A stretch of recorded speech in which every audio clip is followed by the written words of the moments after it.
ವಿಷಯದಲ್ಲಿ ಜೀವಶಾಸ್ತ್ರಕ್ಕೆ ಸಂಬಂಧಿಸಿದ ಅಧ್ಯಾಯ ಅಂಗಾಂಶಗಳ ಅಧ್ಯಯನದಲ್ಲಿ ಚರ್ಚೆಯನ್ನು ಆರಂಭಿಸೋಣ. ಈ ಅಧ್ಯಾಯದಲ್ಲಿ ಕಲಿಯಲು ಬೇಕಾಗಿರುವ ಕಲಿಕಾ ಸಾಮಗ್ರಿಗಳು: 2 ಗಾಜಿನ ಜಾರು, ನೀರು, ಗಾಜಿನ ಸ್ಲೈಡ್, ಸ್ಯಾಫ್ರನಿನ್ ಬಣ್ಣ, ಸಸ್ಯವೊಂದರ ಕಾಂಡ, ಕವರ್ ಸ್ಲಿಪ್, 2 ಈರುಳ್ಳಿ, ಬ್ಲೇಡ್, ಫೋಲ್ಡ್ಸ್ಕೋಪ್ ಅಥವಾ ಸೂಕ್ಷ್ಮದರ್ಶಕ ಯಂತ್ರ, ಗ್ಲಿಸರಿನ್, ರಿಯೋ ಗಿಡದ ಎಲೆ. ಜೀವಕೋಶ ಅಂದರೆ ಏನು ಎಂಬುದರ ಅರ್ಥವನ್ನು ನಾವು ಇಂದಿನ ಅಧ್ಯಾಯದಲ್ಲಿ ಕಲ್ಕೊಂಡಿದ್ವಿ.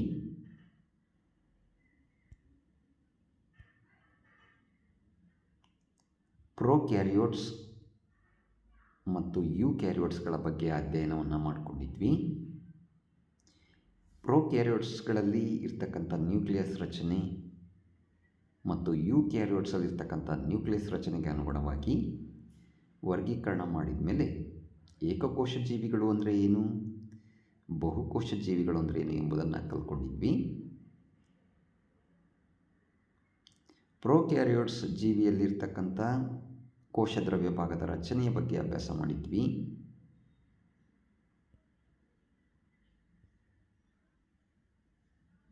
ಜೀವಕೋಶಗಳ ಸಮೂಹಕ್ಕೆ ಅಂಗಾಂಶ ಅಂತ ಕರೆದಿದ್ವಿ. ಅಂಗಾಂಶ ಅಂದರೆ ಏನು? ಜೀವಕೋಶಗಳ ಗುಂಪು.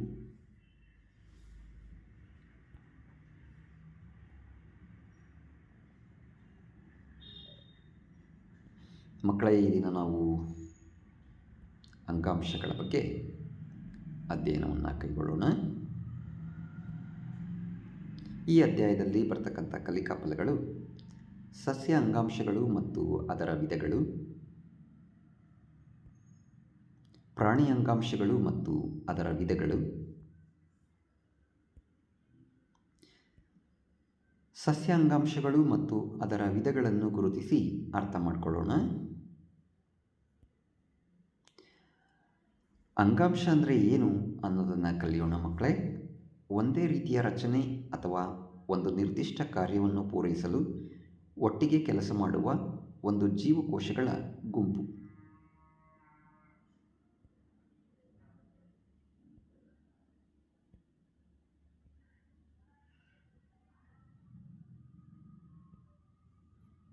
ಯೋಚನೆ ಮಾಡಿ, ಸಸ್ಯಗಳು ಮತ್ತು ಪ್ರಾಣಿಗಳು ಒಂದೇ ರೀತಿಯ ಅಂಗಾಂಶದಿಂದ ಉಂಟಾಗಿವೆಯೇ? ಸಸ್ಯಗಳು ಮತ್ತು ಪ್ರಾಣಿಗಳು ಒಂದೇ ರೀತಿಯ ರಚನೆಯನ್ನು ಹೊಂದಿವೆಯೇ? ಅವೆರಡು ಒಂದೇ ರೀತಿಯ ಕಾರ್ಯಗಳನ್ನು ನಿರ್ವಹಿಸುತ್ತವೆಯೇ? ಖಂಡಿತ ಇಲ್ಲ. ಸಸ್ಯ ಅಂಗಾಂಶಗಳು ಮತ್ತು ಪ್ರಾಣಿ ಅಂಗಾಂಶಗಳ ನಡುವಿನ ಗುಣಲಕ್ಷಣಗಳ ವ್ಯತ್ಯಾಸಗಳನ್ನು ಗಮನಿಸಿ. ಸಸ್ಯಗಳು ಅಚಲ ಅಥವಾ ಸ್ಥಿರ, ಅವು ಚಲಿಸುವುದಿಲ್ಲ. ಸಸ್ಯಗಳು ಹೊಂದಿರುವ ಬಹುತೇಕ ಅಂಗಾಂಶಗಳು ಆಧಾರ ಒದಗಿಸುವ ಅಂಗಾಂಶಗಳಾಗಿವೆ. ಪ್ರಾಣಿಗಳು ಆಹಾರ, ಸಂಗಾತಿ, ಆಶ್ರಯವನ್ನು ಹುಡುಕುತ್ತಾ ಎಲ್ಲ ಕಡೆ ಚಲಿಸುತ್ತವೆ. ಸಸ್ಯಗಳ ದೇಹಕ್ಕೆ ಸಸ್ಯ ಅಂಗಾಂಶಗಳು ದೃಢತೆಯನ್ನು ನೀಡುತ್ತವೆ. ಅವುಗಳಲ್ಲಿ ಬಹುತೇಕ ಮೃದು ಅಂಗಾಂಶಗಳಾಗಿವೆ. ಸಸ್ಯಗಳಿಗೆ ಹೋಲಿಸಿದರೆ ಪ್ರಾಣಿ ಅಂಗಾಂಶಗಳು ಹೆಚ್ಚು ಶಕ್ತಿಯನ್ನು ಬಳಸುತ್ತವೆ. ಬಹುತೇಕ ಜೀವಂತ ಅಂಗಾಂಶಗಳನ್ನು ಹೊಂದಿವೆ. ಸಸ್ಯ ಅಂಗಾಂಶಗಳು ಜೀವಂತ ಜೀವಕೋಶಗಳಂತೆಯೇ ಮೃತ ಕೋಶಗಳು ಸಸ್ಯಗಳಿಗೆ ಸುಲಭವಾಗಿ ಯಾಂತ್ರಿಕ ದೃಢತೆಯನ್ನು ನೀಡುತ್ತವೆ. ಇವುಗಳಿಗೆ ಕಡಿಮೆ ನಿರ್ವಹಣೆ ಸಾಕಾಗುತ್ತದೆ. ಪ್ರಾಣಿಗಳು ಮತ್ತು ಸಸ್ಯಗಳ ನಡುವಿನ ಪ್ರಮುಖ ವ್ಯತ್ಯಾಸವೆಂದರೆ ಬೆಳವಣಿಗೆಯ ರೀತಿ. ಸಸ್ಯಗಳಲ್ಲಿ ಬೆಳವಣಿಗೆಯು ಕೆಲವು ಭಾಗಗಳಿಗೆ ಸೀಮಿತವಾದರೆ ಪ್ರಾಣಿಗಳಲ್ಲಿ ಹೀಗಿರುವುದಿಲ್ಲ.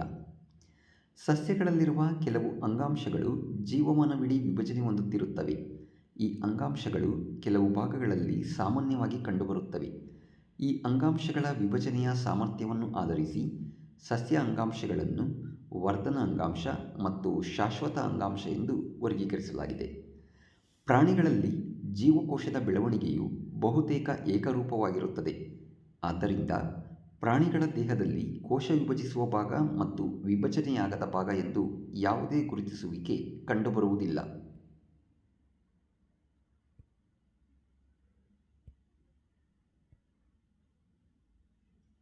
ಸಸ್ಯ ಮತ್ತು ಪ್ರಾಣಿ ಅಂಗಾಂಶಗಳ ವಿಧಗಳ ವೀಕ್ಷಣೆಗೆ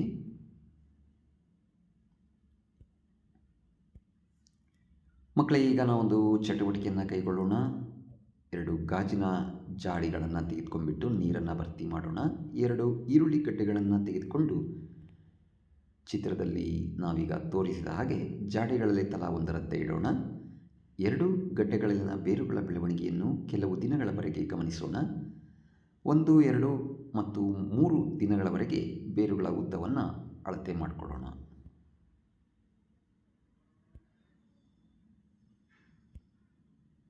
ನಾಲ್ಕನೇ ದಿನ 2ನೇ ಜಾಡಿಯಲ್ಲಿರುವ ಈರುಳ್ಳಿ ಗಡ್ಡೆಯ ಬೇರುಗಳ ತುದಿಯನ್ನು ಸುಮಾರು 1 ಸೆಂಟಿಮೀಟರ್ನಷ್ಟು ಕತ್ತರಿಸೋಣ. ಇದಾದ ನಂತರ 2 ಜಾಡಿಗಳಲ್ಲಿನ ಬೇರುಗಳ ಬೆಳವಣಿಗೆಯನ್ನು ಗಮನಿಸಿ ಮತ್ತು ಮುಂದಿನ 5 ದಿನಗಳವರೆಗೆ ಅವುಗಳ ಉದ್ದವನ್ನು ಅಳೆಯಿರಿ. ನಿಮ್ಮ ಅವಲೋಕನವನ್ನು ಈ ಕೆಳಗಿನ ಮಾದರಿಯ ಕೋಷ್ಟಕದಲ್ಲಿ ದಾಖಲಿಸಿ.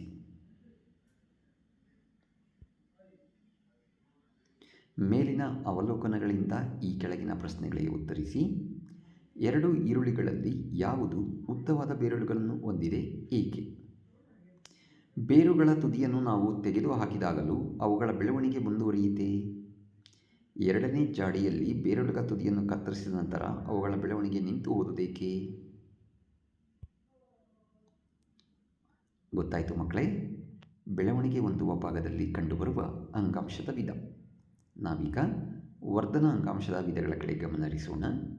ಸಸ್ಯಗಳ ಬೆಳವಣಿಗೆ ಕೆಲವು ನಿರ್ದಿಷ್ಟ ಭಾಗಗಳಲ್ಲಿ ಮಾತ್ರ ನಡೆಯುತ್ತದೆ, ಏಕೆಂದರೆ ವಿಭಜನೆ ಹೊಂದುವ ಅಂಗಾಂಶಗಳು ಅವೇ ವರ್ಧನ ಅಂಗಾಂಶಗಳು. ಇವು ಬೆಳವಣಿಗೆಯ ಭಾಗದಲ್ಲಿ ಮಾತ್ರ ಕಂಡುಬರುತ್ತವೆ. ವರ್ಧನ ಅಂಗಾಂಶಗಳು ಕಂಡುಬರುವ ಭಾಗಗಳ ಆಧಾರದ ಮೇಲೆ ಇವುಗಳನ್ನು ತುದಿವರ್ಧನ ಅಂಗಾಂಶ ಎಪಿಕಲ್ ಮೆರಿಸ್ಟಮ್, ಪಾರ್ಶ್ವವರ್ಧನ ಅಂಗಾಂಶ ಲ್ಯಾಟರಲ್ ಮೆರಿಸ್ಟಮ್ ಮತ್ತು ಅಂತರಗೆಣ್ಣು ವರ್ಧನ ಅಂಗಾಂಶ ಇಂಟರ್ಕೇಲರಿ ಮೆರಿಸ್ಟಮ್ ಎಂದು ವರ್ಗೀಕರಿಸಲಾಗಿದೆ. ನೀವಿಲ್ಲಿ ಗಮನಿಸ್ತಾ ಇದ್ದೀರಾ ಮಕ್ಕಳೇ, ಸಸ್ಯ ದೇಹದಲ್ಲಿ ವರ್ಧನ ಅಂಗಾಂಶದ ನೆಲೆಗಳನ್ನು.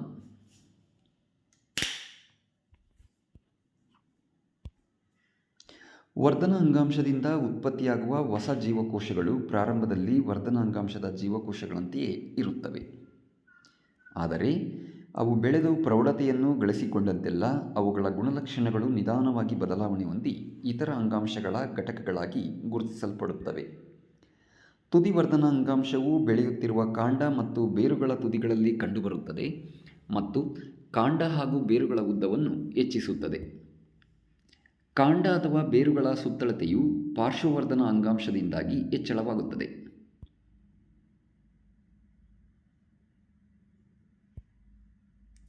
ಅಂತರಗೆಣ್ಣು ವರ್ಧನ ಅಂಗಾಂಶವು ಎಲೆಗಳ ಬುಡಭಾಗ ಅಥವಾ ರೆಂಬೆಯ ಅಂತರಗೆಣ್ಣು ಭಾಗಗಳಲ್ಲಿ ಕಂಡುಬರುತ್ತದೆ.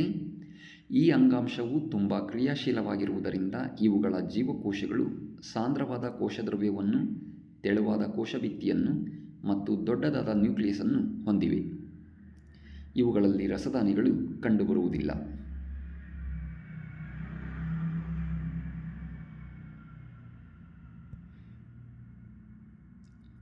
ಚಟುವಟಿಕೆ 2.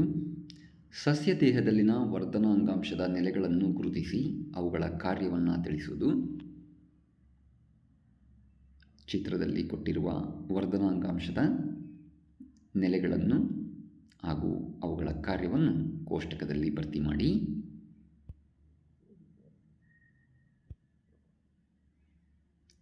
ಸಸ್ಯದ ಬೆಳವಣಿಗೆಯನ್ನು ವೀಕ್ಷಣೆ ಮಾಡಲಿಕ್ಕೆ ವರ್ಧನ ಅಂಗಾಂಶದಿಂದ ಉಂಟಾಗುವ ಜೀವಕೋಶಗಳಿಗೆ ಏನಾಗುತ್ತದೆ? ಅವು ಪ್ರೌಢತೆಯನ್ನು ಗಳಿಸಿಕೊಳ್ಳುತ್ತವೆ ಮತ್ತು ತಮ್ಮ ಕೋಶ ವಿಭಜನೆಯ ಸಾಮರ್ಥ್ಯವನ್ನು ಕಳೆದುಕೊಳ್ಳುತ್ತವೆ. ಇದರ ಪರಿಣಾಮವಾಗಿ ಅವು ಶಾಶ್ವತ ಅಂಗಾಂಶಗಳಾಗಿ ರೂಪುಗೊಳ್ಳುತ್ತವೆ. ಈ ರೀತಿ ಶಾಶ್ವತವಾದ ರೂಪ, ಗಾತ್ರ ಮತ್ತು ನಿರ್ದಿಷ್ಟ ಕಾರ್ಯವನ್ನು ನಿರ್ವಹಿಸುವ ಸಾಮರ್ಥ್ಯ ಪಡೆದುಕೊಳ್ಳುವ ವಿಧಾನಕ್ಕೆ ವಿಭೇದೀಕರಣ ಎನ್ನುತ್ತೇವೆ. ವರ್ಧನ ಅಂಗಾಂಶದ ಜೀವಕೋಶಗಳು ವಿವಿಧ ಬಗೆಯ ಶಾಶ್ವತ ಅಂಗಾಂಶಗಳಾಗಲು ರೂಪಾಂತರಗೊಳ್ಳುತ್ತವೆ.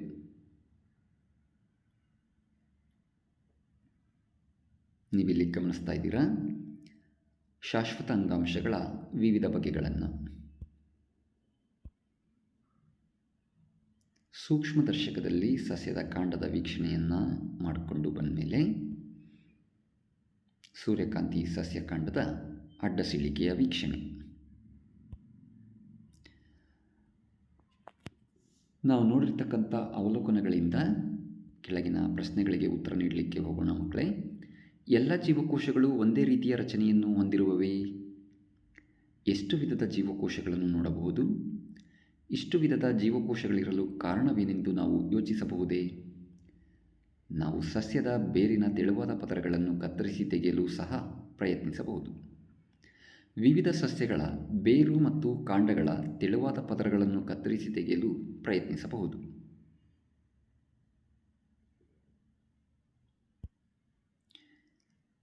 ಶಾಲಾ ಪ್ರಯೋಗದಲ್ಲಿನ ಸಂಯುಕ್ತ ಸೂಕ್ಷ್ಮದರ್ಶಕದಲ್ಲಿ ನಾವೀಗ ಎಲೆಯ ಅಡ್ಡಸಿಳಿಕೆ, ಕಾಂಡದ ಅಡ್ಡಸಿಳಿಕೆಯ ನೋಟ ನೋಡಿ ವಿವಿಧ ಅಂಗಾಂಶಗಳನ್ನು ಗುರುತಿಸಲಿಕ್ಕೆ ಪ್ರಯತ್ನ ಪಡೋಣ.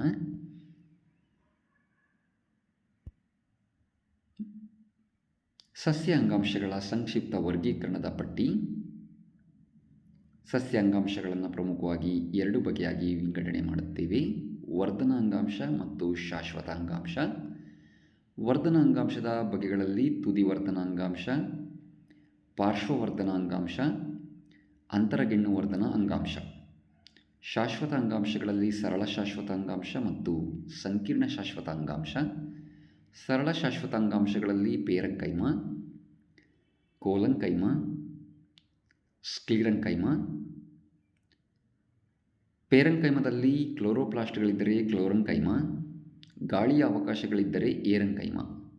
ಸಂಕೀರ್ಣ ಶಾಶ್ವತ ಅಂಗಾಂಶಗಳಲ್ಲಿ ನೀರನ್ನು ಸಾಗಿಸುವ ಕ್ಸೈಲಮ್ ನಾಳಗಳು, ಆಹಾರವನ್ನು ಸಾಗಿಸುವ ಫ್ಲೋಯಂ ನಾಳಗಳು. ಕ್ಸೈಲಮ್ಗಳಲ್ಲಿ ಟ್ರೇಕಿಡ್ ನಾಳಗಳು, ಕ್ಸೈಲಮ್ ಪೇರಂಕೈಮ.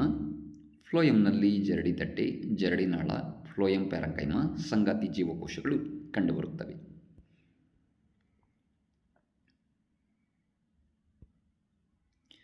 ಶಾಶ್ವತ ಅಂಗಾಂಶದ ಬಗ್ಗೆ ನಾವು ಅಭ್ಯಾಸ ಮಾಡೋದಾದರೆ, ವಿಭಜನಾ ಸಾಮರ್ಥ್ಯವನ್ನು ಕಳೆದುಕೊಂಡ ವರ್ಧನ ಅಂಗಾಂಶದಿಂದ ಶಾಶ್ವತ ಅಂಗಾಂಶಗಳು ರೂಪುಗೊಂಡಿರುತ್ತವೆ.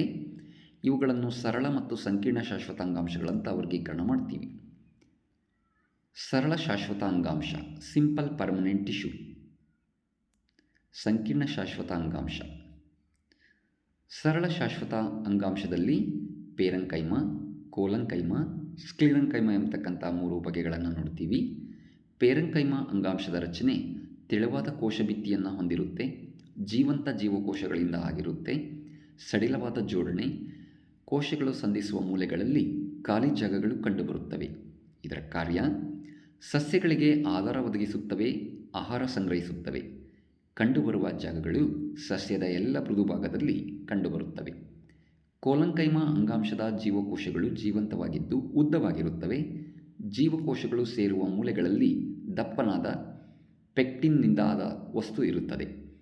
ಸಸ್ಯಗಳಿಗೆ ಯಾಂತ್ರಿಕ ಆಧಾರ ಒದಗಿಸುವ ಕಾರ್ಯ ಮಾಡುತ್ತವೆ. ಇವುಗಳು ಎಲೆತೊಟ್ಟುಗಳಲ್ಲಿ ಹೊರಧರ್ಮದ ಕೆಳಗಿನ ಪದರದಲ್ಲಿ ಕಂಡುಬರುತ್ತವೆ. ಸ್ಕ್ಲಿರಂಕೈಮ ಅಂಗಾಂಶದ ರಚನೆ ನಿರ್ಜೀವ ಜೀವಕೋಶಗಳಿಂದ ಆಗಿದ್ದು ಉದ್ದವಾಗಿ ತೆಳುವಾಗಿದ್ದು ಕೋಶಭಿತ್ತಿಯಲ್ಲಿ ಲಿಗ್ನಿನ್ ಎಂಬ ವಸ್ತುವನ್ನು ಕಾಣಬಹುದು. ಇವುಗಳ ಕಾರ್ಯ ಸಸ್ಯಕ್ಕೆ ದೃಢತೆಯನ್ನು ಮತ್ತು ಗಡಸುತನವನ್ನು ಒದಗಿಸುತ್ತವೆ. ಕಂಡುಬರುವ ಜಾಗ ಕಾಂಡದಲ್ಲಿ, ನಾಳಕೂರ್ಚಗಳ ಸುತ್ತ, ಎಲೆಗಳ ನಾರುಗಳಲ್ಲಿ, ಬೀಜಗಳಲ್ಲಿ ಹಾಗೂ ಕಾಯಿಗಳ ಗಟ್ಟಿಯಾದ ಕವಚಗಳಲ್ಲಿ ಕಂಡುಬರುತ್ತವೆ.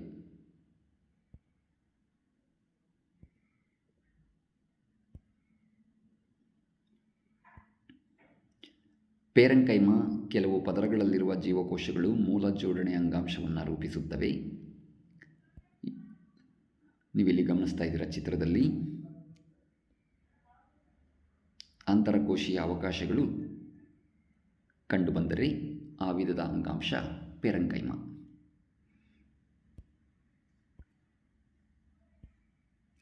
ಪೇರಂಕೈಮ ಅಂಗಾಂಶದಲ್ಲಿ ದ್ಯುತಿ ಸಂಶ್ಲೇಷಣಾ ಕ್ರಿಯೆಯನ್ನು ನಡೆಸ್ತಕ್ಕಂಥ ಕ್ಲೋರೋಫಿಲ್ಗಳಿದ್ದರೆ ಆ ಅಂಗಾಂಶಕ್ಕೆ ಕ್ಲೋರಂಕೈಮ ಅಂತ ಕರಿತೀವಿ.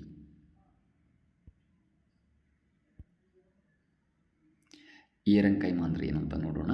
ಜಲಸಸ್ಯಗಳ ಪೇರಂಕೈಮದಲ್ಲಿ ದೊಡ್ಡ ಗಾಳಿಚೀಲಗಳಿದ್ದು ಸಸ್ಯಗಳು ತೇಲಲು ಸಹಾಯಕವಾಗುವಂತೆ ಸಂಪ್ಲವನ ಶಕ್ತಿ ಬಾಯನ್ಸಿಯನ್ನು ಕೊಡುತ್ತವೆ. ಈ ವಿಧದ ಪೇರಂಕೈಮವನ್ನು ಏರಂಕೈಮ ಎಂದು ಕರೆಯುತ್ತೇವೆ. ಕಾಂಡ ಮತ್ತು ಬೇರುಗಳಲ್ಲಿರುವ ಪೇರೆನ್ಕೈಮಾ ಅಂಗಾಂಶವು ಪೋಷಕಾಂಶಗಳು ಮತ್ತು ನೀರನ್ನು ಸಹ ಸಂಗ್ರಹಿಸುತ್ತವೆ. ಪೇರೆನ್ಕೈಮಾ ಅಂಗಾಂಶದ ಜೀವಕೋಶಗಳು ನಾಳಕೂರ್ಚೆಗಳಲ್ಲೂ ಸಹ ಕಾಣಬಹುದು. ಕೋಲನ್ಕೈಮಾ ಸಸ್ಯಗಳಲ್ಲಿ ನಮ್ಯತೆಗೆ ಕಾರಣವಾಗಿರುವ ಇನ್ನೊಂದು ಶಾಶ್ವತ ಅಂಗಾಂಶ.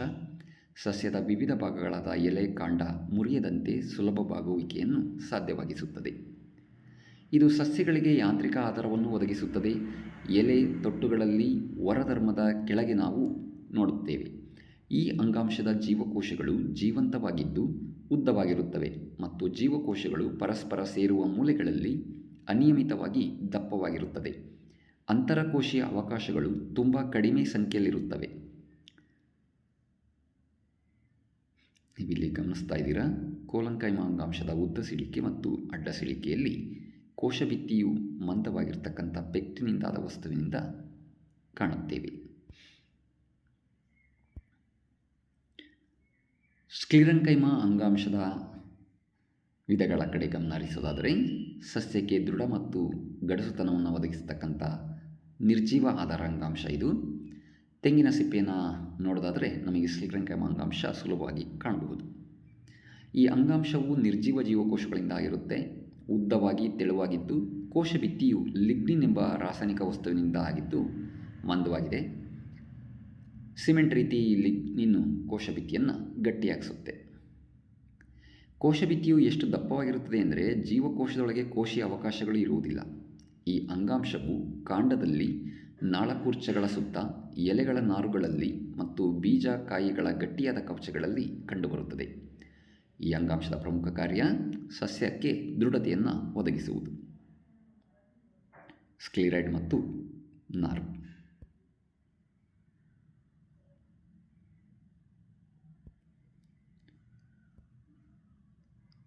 ಸರಳ ಶಾಶ್ವತ ಅಂಗಾಂಶಗಳ ವೀಕ್ಷಣೆಗೆ ಮಕ್ಕಳೇ, ನಾವಿಲ್ಲಿ ಒಂದು ಚಟುವಟಿಕೆಯನ್ನು ಕೈಗೊಳ್ಳೋಣ. ಆಗ ತಾನೇ ಕಿತ್ತಿರುವ ರಿಯೋ ಗಿಡದ ಅಂದರೆ ಗೌರಿ ಗಿಡದ ಎಲೆಯನ್ನು ತೆಗೆದುಕೊಂಡು ಒತ್ತಡವನ್ನು ಹಾಕಿ ಎಳೆದು ಅದನ್ನು ತುಂಡರಿಸೋಣ. ಇದನ್ನು ಮುರಿಯುವಾಗ ಮುರಿದ ಭಾಗದಿಂದ ಸ್ವಲ್ಪ ತೊಗಟೆ ಅಥವಾ ಸಿಪ್ಪೆ ಹೊರಬರುವಂತೆ ಎಲೆಯನ್ನು ಸೌಮ್ಯವಾಗಿ ಎಳೆದುಕೊಳ್ಳೋಣ.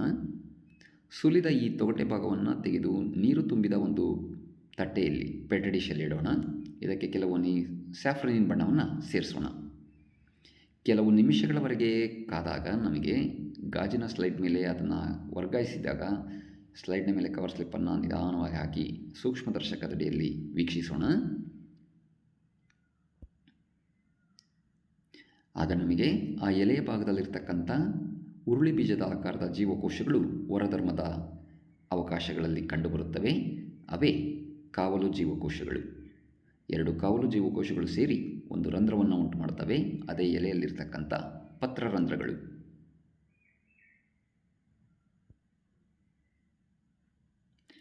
ಹೊರಧರ್ಮದ ಜೀವಕೋಶಗಳ ಕಡೆ ಗಮನ ಹರಿಸೋದಾದರೆ, ಹೊರಪತ್ರದ ಜೀವಕೋಶಗಳನ್ನು ನಾವು ಆಂಗ್ಲ ಭಾಷೆಯಲ್ಲಿ ಎಪಿಡರ್ಮಿಸ್ ಅಂತ ಕರಿತೀವಿ. ಸಾಮಾನ್ಯವಾಗಿ ಒಂದೇ ಪತ್ರದ ಜೀವಕೋಶಗಳಿಂದ ಮಾಡಲ್ಪಟ್ಟಿರುತ್ತೆ. ಅತಿ ಶುಷ್ಕ ಆವಾಸಗಳಲ್ಲಿ ಕಂಡುಬರುವ ಸಸ್ಯಗಳಲ್ಲಿ ನೀರಿನ ನಷ್ಟವನ್ನು ತಡೆಯಲು ಈ ಹೊರಪದರ ದಪ್ಪವಾಗಿರುತ್ತೆ. ಒಂದು ಸಸ್ಯದ ಸಂಪೂರ್ಣ ಹೊರಮೈ ಎಪಿಡರ್ಮಿಸ್ ಎಂಬ ಈ ಹೊರಹೊದಿಕೆಯನ್ನು ಹೊಂದಿದ್ದು ಸಸ್ಯದ ಎಲ್ಲ ಭಾಗಗಳಿಗೆ ರಕ್ಷಣೆಯನ್ನು ಒದಗಿಸುತ್ತೆ. ಸಸ್ಯದ ಹೊರಭಾಗದಲ್ಲಿ ಕಂಡುಬರುವ ಎಪಿಡರ್ಮಲ್ ಜೀವಕೋಶಗಳು ನೀರನ್ನು ಪ್ರತಿರೋಧಿಸುವ ಮೇಣದಂತಹ ಪದಾರ್ಥವನ್ನು ತಮ್ಮ ಹೊರಪದರದಲ್ಲಿ ಸ್ರವಿಸುತ್ತವೆ. ಆ ಕ್ಯೂಟಿಕಲ್ ಪದರ ನೀರಿನ ನಷ್ಟದ ವಿರುದ್ಧ ಯಾಂತ್ರಿಕ ಆಘಾತಗಳಿಂದ, ಪರೋಪಜೀವಿ ಶಿಲೀಂಧ್ರಗಳ ಆಕ್ರಮಣದಿಂದ ರಕ್ಷಣೆಯನ್ನು ಒದಗಿಸುತ್ತದೆ. ರಕ್ಷಣಾತ್ಮಕ ಕಾರ್ಯವನ್ನು ನಿರ್ವಹಿಸಬೇಕಾದುದರಿಂದ ಹೊರಧರ್ಮದ ಅಂಗಾಂಶವು ಯಾವುದೇ ಅಂತರಕೋಶೀಯ ಅವಕಾಶಗಳಿಲ್ಲದ ಉದ್ದನೆಯ ಪದರವನ್ನು ಸಸ್ಯದ ಹೊರಮೈನಲ್ಲಿ ಉಂಟುಮಾಡುತ್ತದೆ. ಬಹುತೇಕ ಹೊರಧರ್ಮದ ಜೀವಕೋಶಗಳು ಸಾಪೇಕ್ಷವಾಗಿ ಚಪ್ಪಟೆಯಾಗಿವೆ. ಆದರೂ ಅವುಗಳ ಹೊರಗಿನ ಮತ್ತು ಪಾರ್ಶ್ವಭಿತ್ತಿಗಳು ಒಳಗಿನ ಭಿತ್ತಿಗಿಂತ ದಪ್ಪನಾಗಿವೆ.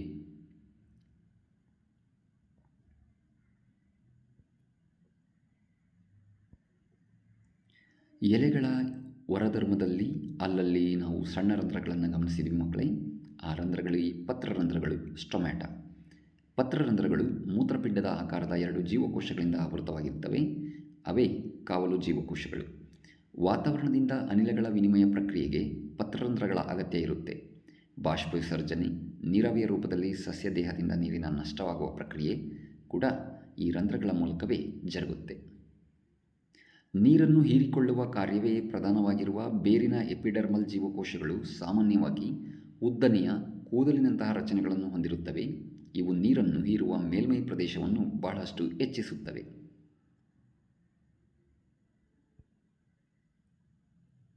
ನೀವಿಲ್ಲಿ ಗಮನಿಸ್ತಾ ಇದ್ದೀರಾ ಮಕ್ಕಳೇ, ತೆರೆದ ಮತ್ತು ಮುಚ್ಚಿದ ಪತ್ರರಂಧ್ರಗಳ ವೀಕ್ಷಣೆಯನ್ನು.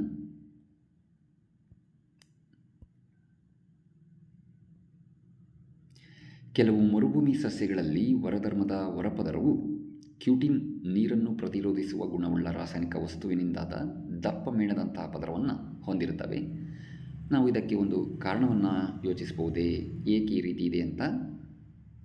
ಕ್ಯೂಟಿಕಲ್ ಎಂಬತಕ್ಕಂಥ ಪದರ ಮೇಣದ ವಸ್ತುವಿನಿಂದ ಆಗಿರುತ್ತೆ, ನೀರಿನ ನಷ್ಟವನ್ನು ತಪ್ಪಿಸುತ್ತೆ.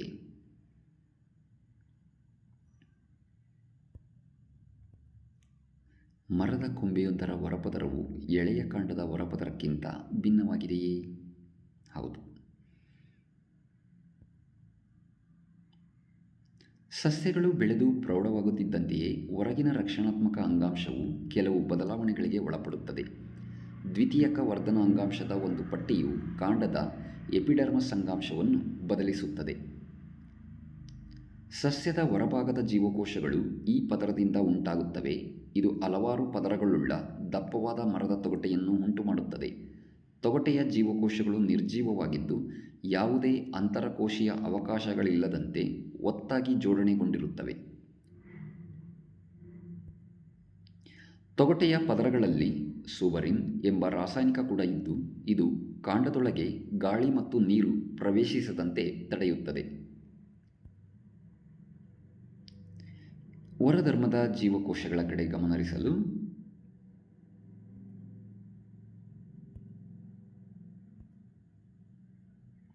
ಸಂಕೀರ್ಣ ಶಾಶ್ವತ ಅಂಗಾಂಶಗಳ ಕಡೆ ಗಮನಹರಿಸೋಣ ಮಕ್ಕಳೇ. ಈಗ ನಾವು ಶಾಶ್ವತ ಅಂಗಾಂಶದ ಇನ್ನೊಂದು ವಿಧ ಸಂಕೀರ್ಣ ಶಾಶ್ವತ ಅಂಗಾಂಶ, ಕಾಂಪ್ಲೆಕ್ಸ್ ಪರ್ಮನೆಂಟ್ ಟಿಶ್ಯೂ.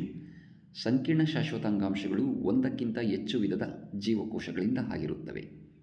ಈ ಎಲ್ಲ ಜೀವಕೋಶಗಳು ಸಮನ್ವಯ ಸಾಧಿಸಿ ಒಂದು ಸಾಮಾನ್ಯ ಕಾರ್ಯವನ್ನು ನಿರ್ವಹಿಸುತ್ತವೆ. ಕ್ಸೈಲಮ್, ಫ್ಲೋಯಂಗಳು ಇಂತಹ ಸಂಕೀರ್ಣ ಅಂಗಾಂಶಗಳಿಗೆ ಉದಾಹರಣೆಗಳು. ಇವೆರಡು ವಾಹಕ ಅಂಗಾಂಶಗಳು ಮತ್ತು ಒಟ್ಟಾಗಿ ನಾಳಕೂರ್ಚಗಳನ್ನು ನಿರ್ಮಿಸುತ್ತವೆ. ವಾಹಕ ಅಂಗಾಂಶಗಳು ಅಥವಾ ನಾಳಕೂರ್ಚ ಮೇಲ್ಮಟ್ಟದ ಸಸ್ಯಗಳ ವಿಶಿಷ್ಟ ಲಕ್ಷಣವಾಗಿದ್ದು, ಭೂಮಂಡಲದಲ್ಲಿ ಅವುಗಳು ಬದುಕುಳಿಯಲು ಸಾಧ್ಯವಾಗುವಂತೆ ಮಾಡಿವೆ.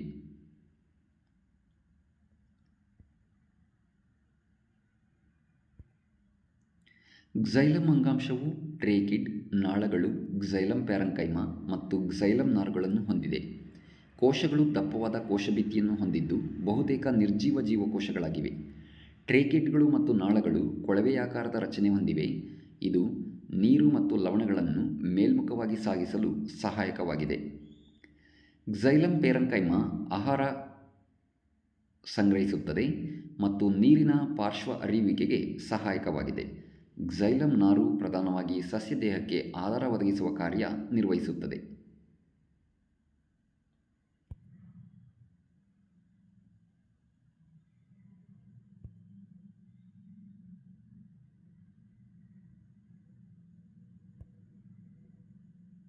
ಫ್ಲೋಯಂ ಅಂಗಾಂಶ.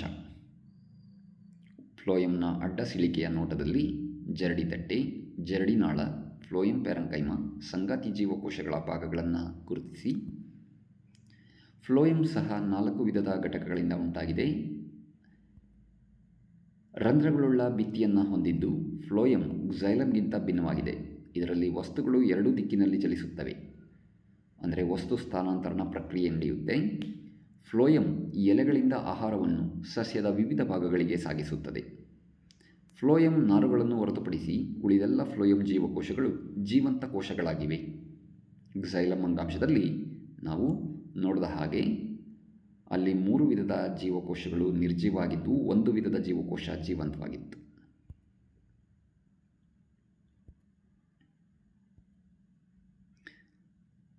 ಸಸ್ಯಗಳಲ್ಲಿ ಸಾಗಾಣಿಕೆಯನ್ನು ಕುರಿತು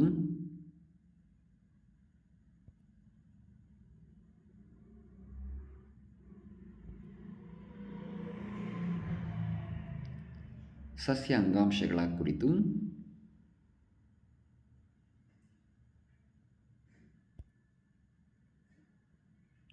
ಮಕ್ಕಳೇ, ನಾವೀಗ ಒಂದು ಚಟುವಟಿಕೆಯನ್ನು ಕೈಗೊಳ್ಳೋಣ. ಕೊಟ್ಟಿರ್ತಕ್ಕಂಥ ಸಸ್ಯಾಂಗಾಂಶದ ನಕ್ಷೆ ಅರಿವನ್ನು ಗಮನಿಸಿ ಅದನ್ನು ಪೂರ್ಣಗೊಳಿಸಲಿಕ್ಕೆ ಪ್ರಯತ್ನ ಪಡೋಣ. ಸಸ್ಯಾಂಗಾಂಶಗಳು, ಅವುಗಳ ವರ್ಗೀಕರಣದಲ್ಲಿ ಶಾಶ್ವತ ಅಂಗಾಂಶಗಳನ್ನು ಕೊಡಲಾಗಿದೆ. ಆದರೆ ಮೊದಲೇ ವಿಧ ಯಾವುದು ಅಂತ ಹೇಳಬೇಕು. ನೆಕ್ಸ್ಟ್, ಆ ಮೊದಲನೇ ವಿಧದಲ್ಲಿ ಬರ್ತಕ್ಕಂಥ 3 ಬಗೆಯ ವರ್ಧನಾಂಗಾಂಶಗಳನ್ನು, ಅದರಲ್ಲಿ ಒಂದು ತುದಿ ವರ್ಧನಾಂಗಾಂಶ ಕೊಟ್ಟಿದೆ. ಶಾಶ್ವತ ಅಂಗಾಂಶಗಳಲ್ಲಿ ಸರಳ ಶಾಶ್ವತ ಅಂಗಾಂಶಗಳನ್ನು ಕೊಟ್ಟಿದೆ. ಎರಡನೇ ವಿಧ ಯಾವುದು ಅಂತ ಹೆಸರಿಸಬೇಕು. ಸರಳ ಶಾಶ್ವತ ಅಂಗಾಂಶಗಳಲ್ಲಿ ಕೋಲಂಕೈಮ ಎಂಬತಕ್ಕಂಥದ್ದನ್ನು ಒಂದು ಉದಾಹರಣೆಯಾಗಿ ಕೊಡಲಾಗಿದೆ. ಉಳಿದವು ಯಾವ ಅಂತ ಬರೀರಿ. ಶಾಶ್ವತ ಅಂಗಾಂಶಗಳಲ್ಲಿ ಫ್ಲೋಯಮನ್ನು ಕೊಡಲಾಗಿದೆ. ಉಳಿದಿದ್ದು ಯಾವುದು ಅಂತ ಬರೀರಿ.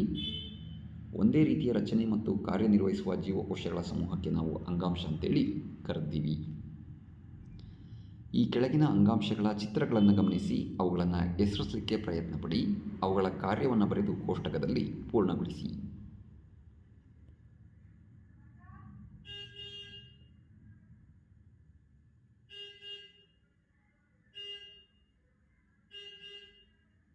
ಮಕ್ಕಳೇ, ಕೋಲಂಕೈಮ ಅಂಗಾಂಶ ನೋಡ್ತಾ ಇದ್ದೀರಾ. ಪೇರಂಕೈಮ ಅಂಗಾಂಶ, ಸ್ಕ್ಲಿರಂಕೈಮ ಅಂಗಾಂಶ, ಗ್ಸೈಲಮ್ ಮತ್ತು ಫ್ಲೋಯಮ್ ಅಂಗಾಂಶಗಳ ಬಗ್ಗೆ ಕಲಿತಾದ ಮೇಲೆ ಕೊಟ್ಟಿರ್ತಕ್ಕಂಥ ಅಂಗಾಂಶಗಳಲ್ಲಿ ಮೊದಲನೇದು ಯಾವುದು ಹೆಸರಿಸಿ, ಎರಡನೇದು ಯಾವುದು ಹೆಸರಿಸಿ, ಹಾಗೂ ಮೂರನೇ ಅಂಗಾಂಶ ಯಾವುದು ಹೆಸರಿಸಿ ಅವುಗಳ ಕಾರ್ಯವನ್ನು ಪಟ್ಟಿ ಮಾಡಿ. ವಿವಿಧ ಬಗೆಯ ಸಸ್ಯ ಅಂಗಾಂಶಗಳು ಆವರಿಸಿರುವ ಭಾಗಗಳಿಗೆ ಅನುಗುಣವಾಗಿ ಕೆಳಗಿನ ಕೋಷ್ಟಕವನ್ನು ಪೂರ್ಣಗೊಳಿಸಿ. ವರ್ಧನ ಅಂಗಾಂಶ ಕಂಡುಬರುವ ಸ್ಥಳ. ಸಸ್ಯದ ಎಲ್ಲ ಭಾಗಗಳಲ್ಲಿ ಕಂಡುಬರತಕ್ಕಂಥ ಅಂಗಾಂಶ ಯಾವುದು? ಕೋಲಂಕೈಮ ಕಂಡುಬರುವ ಸ್ಥಳ. ಸಸ್ಯದ ಗಟ್ಟಿ ಭಾಗಗಳಲ್ಲಿ ಕಂಡುಬರತಕ್ಕಂಥ ಅಂಗಾಂಶ ಯಾವುದು? ಫ್ಲೋಯಮ್ ಕಂಡುಬರುವ ಸ್ಥಳ ಯಾವುದು? ಸಸ್ಯದ ಹೊರಗಿನ ಪದರದಲ್ಲಿ ಕಂಡುಬರತಕ್ಕಂಥ ಅಂಗಾಂಶ ಯಾವುದು?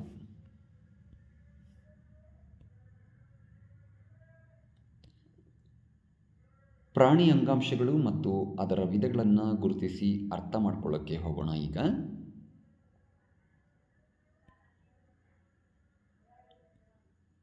ಪ್ರಾಣಿ ಅಂಗಾಂಶಗಳು. ನಾವು ಯಾವಾಗ ಉಸಿರಾಡುತ್ತೇವೆಯೋ ಆಗ ನಿಜವಾಗಿ ನಾವು ನಮ್ಮ ಎದೆಯ ಚಲನೆಯನ್ನು ಅನುಭವಿಸುತ್ತೇವೆ. ದೇಹದ ಈ ಭಾಗಗಳು ಹೇಗೆ ಚಲಿಸುತ್ತವೆ? ಇದಕ್ಕಾಗಿಯೇ ನಾವು ಸ್ನಾಯುತಂತುಗಳೆಂಬ ವಿಶೇಷ ಜೀವಕೋಶಗಳನ್ನು ಹೊಂದಿದ್ದೇವೆ. ಈ ಜೀವಕೋಶಗಳ ಸಂಕುಚನ ಮತ್ತು ವಿಕಸನಗಳಿಂದ ಚಲನೆ ಉಂಟಾಗುತ್ತದೆ. ಉಸಿರಾಡುವಾಗ ನಾವು ಆಮ್ಲಜನಕ ಅನಿಲವನ್ನು ಒಳಗೆ ತೆಗೆದುಕೊಳ್ಳುತ್ತೇವೆ. ಈ ಆಮ್ಲಜನಕ ಎಲ್ಲಿಗೆ ಹೋಗುತ್ತದೆ? ಶ್ವಾಸಕೋಶಗಳಲ್ಲಿ ಹೀರಲ್ಪಟ್ಟು ನಂತರ ರಕ್ತದ ಮೂಲಕ ದೇಹದ ಎಲ್ಲ ಜೀವಕೋಶಗಳಿಗೆ ಸಾಗಿಸಲ್ಪಡುತ್ತದೆ.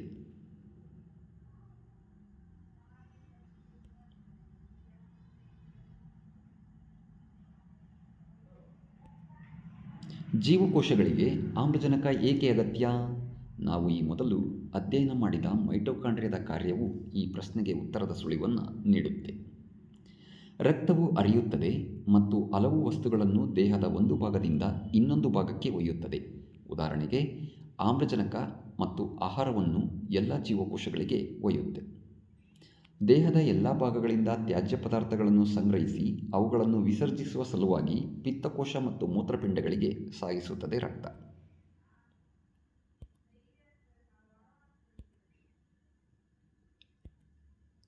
ರಕ್ತ ಮತ್ತು ಸ್ನಾಯುಗಳೆರಡೂ ನಮ್ಮ ದೇಹದಲ್ಲಿ ಕಂಡುಬರುವ ಅಂಗಾಂಶಗಳು. ಅವುಗಳ ನಿರ್ವಹಿಸತಕ್ಕಂಥ ಕಾರ್ಯಗಳ ಆಧಾರದ ಮೇಲೆ ವಿವಿಧ ಬಗೆಯ ಪ್ರಾಣಿ ಅಂಗಾಂಶಗಳ ಬಗ್ಗೆ ನಾವೀಗ ಯೋಚನೆ ಮಾಡ್ಬೋದು. ಪ್ರಾಣಿ ಅಂಗಾಂಶಗಳ ವಿಧಗಳೆಂದರೆ ಅನುಲೇಪಕ ಅಂಗಾಂಶ, ಸಂಯೋಜಕ ಅಂಗಾಂಶ, ಸ್ನಾಯು ಅಂಗಾಂಶ ಹಾಗೂ ನರ ಅಂಗಾಂಶ. ರಕ್ತವು ಒಂದು ವಿಧದ ಸಂಯೋಜಕ ಅಂಗಾಂಶ ಮತ್ತು ಸ್ನಾಯು ಅಂಗಾಂಶವನ್ನು ಉಂಟು ಮಾಡುತ್ತೆ.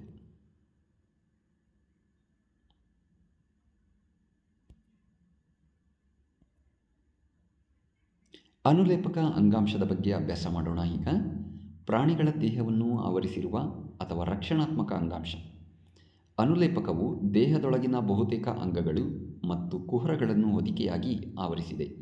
ಇದು ದೇಹದ ವಿವಿಧ ಅಂಗವ್ಯೂಹಗಳನ್ನು ಪ್ರತ್ಯೇಕವಾಗಿಡಲು ತಡೆಗೋಡೆಗಳನ್ನು ನಿರ್ಮಿಸುತ್ತದೆ. ಚರ್ಮ, ಬಾಹ್ಯ ಪದರ, ರಕ್ತನಾಳಗಳನ್ನು ಆವರಿಸಿದ ಪದರ, ಶ್ವಾಸಕೋಶದ ಗಾಳಿಗೂಡುಗಳು ಮತ್ತು ಮೂತ್ರಪಿಂಡದ ನಾಳಗಳೆಲ್ಲವೂ ಅನುಲೇಪಕ ಅಂಗಾಂಶದಿಂದ ಮಾಡಲ್ಪಟ್ಟಿವೆ. ಅನುಲೇಪಕ ಅಂಗಾಂಶದ ಜೀವಕೋಶಗಳು ಒತ್ತಾಗಿ ಜೋಡಣೆಗೊಂಡು ನಿರಂತರವಾದ ಪದರವನ್ನು ನಿರ್ಮಿಸಿವೆ. ಅವುಗಳು ತಮ್ಮ ನಡುವೆ ಕೇವಲ ಅಲ್ಪ ಪ್ರಮಾಣದ ಬಂಧಕ ವಸ್ತುವನ್ನು ಹೊಂದಿದ್ದು ಅಂತರಕೋಶೀಯ ಅವಕಾಶಗಳು ಬಹುತೇಕ ಇರುವುದಿಲ್ಲ.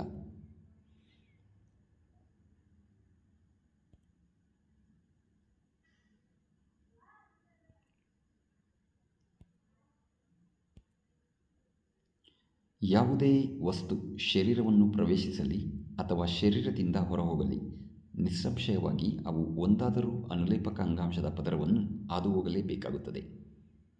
ಇದರ ಪರಿಣಾಮವಾಗಿ ಪ್ರವೇಶತೆಯ ಗುಣವಿರುವ ವಿವಿಧ ಅನುಲೇಪಕ ಅಂಗಾಂಶಗಳು ಶರೀರ ಮತ್ತು ಹೊರಗಿನ ಪರಿಸರಗಳ ನಡುವೆ ಹಾಗೂ ದೇಹದ ವಿವಿಧ ಭಾಗಗಳ ನಡುವೆ ವಸ್ತುಗಳ ವಿನಿಮಯವನ್ನು ನಿಯಂತ್ರಿಸುವಲ್ಲಿ ಪ್ರಮುಖ ಪಾತ್ರ ವಹಿಸುತ್ತವೆ. ಯಾವುದೇ ವಿಧದ ಅನುಲೇಪಕ ಅಂಗಾಂಶವಾದರೂ ಯಾವಾಗಲೂ ಒಂದು ನಾರಿನಂತಹ ತಳಪೊರೆಯಿಂದ ಬೇಸ್ಮೆಂಟ್ ಮೆಂಬ್ರೇನ್ ಕೆಳಗಿರುವ ಅಂಗಾಂಶದಿಂದ ಪ್ರತ್ಯೇಕಿಸಲ್ಪಟ್ಟಿರುತ್ತದೆ. ಮಕ್ಕಳೇ, ನೀವಿಲ್ಲಿ ಅನುಲೇಪಕ ಅಂಗಾಂಶದ ವಿವಿಧ ಬಗೆಗಳನ್ನು ನೋಡ್ತಾ ಇದ್ದೀರಾ. ಸರಳ ಅನುಲೇಪಕ ಅಂಗಾಂಶ ಮತ್ತು ಸ್ತರೀಕೃತ ಅನುಲೇಪಕ ಅಂಗಾಂಶ. ಸರಳ ಅನುಲೇಪಕ ಅಂಗಾಂಶದಲ್ಲಿ ಘನಾಕೃತಿ ಅನುಲೇಪಕ ಅಂಗಾಂಶ, ಕಷಾಂಗ ರಹಿತ ಕಷಾಂಗ ಸಹಿತ ಸ್ತಂಭಾಕೃತಿ ಅನುಲೇಪಕ ಅಂಗಾಂಶ, ಚಪ್ಪಟೆ ಅನುಲೇಪಕ ಅಂಗಾಂಶದ ವಿಧಗಳನ್ನು ಗಮನಿಸ್ತಾ ಇದ್ದೀರಾ.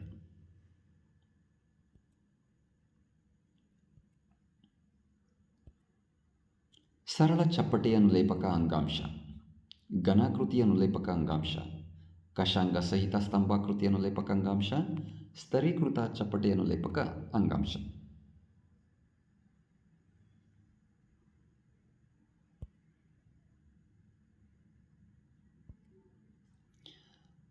ಅರೆಪಾರಕ ಪೊರೆಯ ಮೂಲಕ ವಸ್ತುಗಳ ಸಾಗಾಣಿಕೆ ನಡೆಯುವ ಲೋಮನಾಳಗಳಲ್ಲಿ ಅಥವಾ ಶ್ವಾಸಕೋಶದ ಗಾಳಿಯ ಗೂಡುಗಳಲ್ಲಿ ಸರಳ ಚಪ್ಪಟೆಯಾದ ಅನುಲೇಪಕ ಅಂಗಾಂಶ ಕಂಡುಬರುತ್ತದೆ. ಇದನ್ನೇ ನಾವು ಸರಳ ಚಪ್ಪಟೆ ಅನುಲೇಪಕ ಅಂಗಾಂಶ ಅಂತ ಕರಿತೀವಿ. ಸರಳ ಚಪ್ಪಟೆ ಅನುಲೇಪಕ ಅಂಗಾಂಶದ ಜೀವಕೋಶಗಳು ತುಂಬ ತೆಳುವಾಗಿದ್ದು ಚಪ್ಪಟೆಯಾಗಿದ್ದು ಸೂಕ್ಷ್ಮ ಪದರವನ್ನು ಉಂಟುಮಾಡುತ್ತವೆ. ಅನ್ನನಾಳ ಮತ್ತು ಬಾಯಿಯ ಅಂಗಳವೂ ಕೂಡ ಚಪ್ಪಟೆ ಅನುಲೇಪಕ ಅಂಗಾಂಶದಿಂದ ಆವೃತವಾಗಿವೆ. ದೇಹವನ್ನು ರಕ್ಷಿಸುವ ಚರ್ಮವೂ ಕೂಡ ಚಪ್ಪಟೆ ಅನುಲೇಪಕ ಅಂಗಾಂಶದಿಂದಾಗಿದೆ.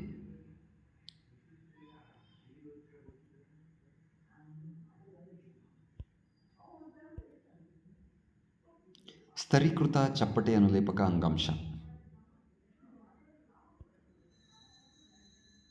ಚರ್ಮದಲ್ಲಿನ ಅನುಲೇಪಕ ಅಂಗಾಂಶದ ಜೀವಕೋಶಗಳು ಅನೇಕ ಪದರಗಳಾಗಿ ಜೋಡಣೆಗೊಂಡಿದ್ದು ಚರ್ಮದ ಸವೆತವನ್ನು ತಡೆಗಟ್ಟುತ್ತವೆ. ಚರ್ಮದಲ್ಲಿ ಅನುಲೇಪಕ ಅಂಗಾಂಶವು ಪದರಗಳ ಮಾದರಿಯಲ್ಲಿ ಜೋಡಣೆಗೊಂಡಿರುವುದರಿಂದ ಇದನ್ನು ಸ್ತರೀಕೃತ ಚಪ್ಪಟೆ ಅನುಲೇಪಕ ಅಂಗಾಂಶ ಎಂದು ಕರೆಯಲಾಗುತ್ತದೆ.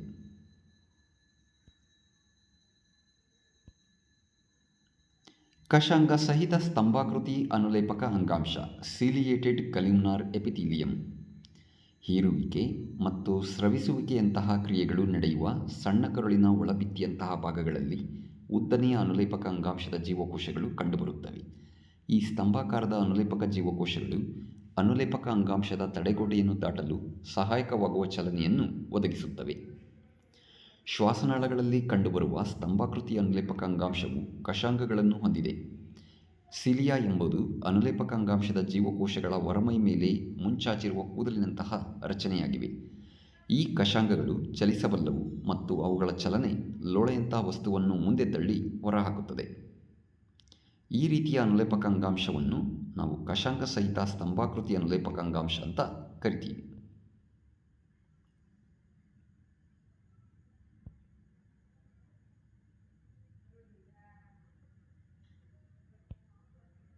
ಘನಾಕೃತಿ ಅನುಲೇಪಕ ಅಂಗಾಂಶ. ಘನಾಕೃತಿ ಅನುಲೇಪಕ ಅಂಗಾಂಶವು ಘನಾಕೃತಿ ರೂಪದ ಜೀವಕೋಶಗಳನ್ನು ಹೊಂದಿರುತ್ತೆ. ಮೂತ್ರಪಿಂಡದ ನಾಳಗಳಲ್ಲಿ, ಲಾಲಾರಸ ಗ್ರಂಥಿಯ ನಾಳಗಳ ಪದರಗಳಲ್ಲಿ ಕಂಡುಬರುತ್ತವೆ. ಅಲ್ಲಿ ಇವು ಯಾಂತ್ರಿಕ ಆಧಾರವನ್ನು ಒದಗಿಸುತ್ತವೆ. ಕಂಡುಬರತಕ್ಕಂಥ ಈ ಅಂಗಾಂಶದ ಜೀವಕೋಶಗಳು ಹೆಚ್ಚುವರಿಯಾಗಿ ಸ್ರವಿಕೆಯ ಕಾರ್ಯನಿರ್ವಹಿಸಲು ಗ್ರಂಥಿಯಾಗಿ ವೈಶಿಷ್ಟ್ಯತೆಯನ್ನು ಪಡೆದಿವೆ. ಇವು ತಮ್ಮ ಹೊರಪದರದಲ್ಲಿ ಕೆಲವು ವಸ್ತುಗಳನ್ನು ಸ್ರವಿಸುತ್ತವೆ. ಕೆಲವೊಮ್ಮೆ ಅನುಲೇಪಕ ಅಂಗಾಂಶಗಳ ಒಂದು ಭಾಗವು ಒಳಮುಖವಾಗಿ ಮಡಚಿಕೊಂಡು ಒಂದು ಬಹುಕೋಶೀಯ ಗ್ರಂಥಿಯನ್ನು ಉಂಟುಮಾಡುತ್ತದೆ. ಇದು ಗ್ರಂಥಿ ಅನುಲೇಪಕ ಅಂಗಾಂಶವಾಗಿದೆ.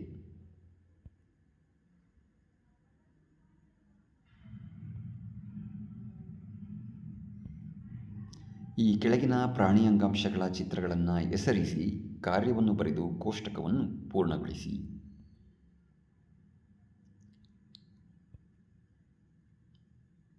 ಗೊತ್ತಾಗ್ತಿದೆ ಮಕ್ಕಳೇ? ಪ್ರಾಣಿ ಅಂಗಾಂಶಗಳಲ್ಲಿ ನಾವು 4 ವಿಧದ ಅಂಗಾಂಶಗಳನ್ನು ನೋಡಿದ್ವಿ. ಅನುಲೇಪಕ ಅಂಗಾಂಶ, ಅದರ ವಿಧಗಳು,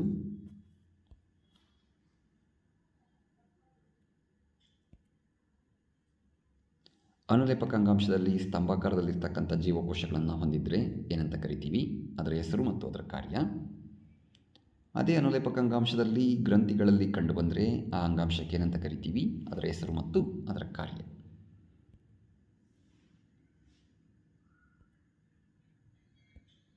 ಸಂಯೋಜಕ ಅಂಗಾಂಶ, ಕನೆಕ್ಟಿವ್ ಟಿಶ್ಯೂಸ್. ರಕ್ತವು ಒಂದು ವಿಧದ ಸಂಯೋಜಕ ಅಂಗಾಂಶ. ಇದನ್ನು ಸಂಯೋಜಕ ಅಂಗಾಂಶ ಎಂದು ಕರೆಯಲು ಕಾರಣ ಏನು? ಈ ಪ್ರಶ್ನೆಗೆ ಉತ್ತರದ ಸುಳಿವನ್ನು ನಾವು ಈ ಪಾಠದ ಪೀಠಿಕೆಯಲ್ಲಿ ನೀಡಿದ್ವಿ. ಈಗ ನಾವು ಈ ರೀತಿಯ ಅಂಗಾಂಶದ ಬಗ್ಗೆ ಸ್ವಲ್ಪ ವಿವರವಾಗಿ ಅಭ್ಯಾಸ ಮಾಡೋಣ. ಸಂಯೋಜಕ ಅಂಗಾಂಶದ ಜೀವಕೋಶಗಳು ಅಂತರಕೋಶೀಯ ಮಾತೃಕೆಯಲ್ಲಿ ಸಡಿಲವಾಗಿ ಹುದುಗಿಕೊಂಡಿವೆ. ಮಾತೃಕೆಯು ಲೋಳೆ, ದ್ರವ, ಮಂದ ಅಥವಾ ಗಟ್ಟಿಯಾಗಿರಬಹುದು. ನಿರ್ದಿಷ್ಟ ಸಂಯೋಜಕ ಅಂಗಾಂಶಗಳ ಕಾರ್ಯಗಳಿಗೆ ಹೊಂದಿಕೊಂಡು ಅವುಗಳಲ್ಲಿರುವ ಮಾತೃಕೆಯ ಸ್ವರೂಪ ಬದಲಾಗುತ್ತದೆ.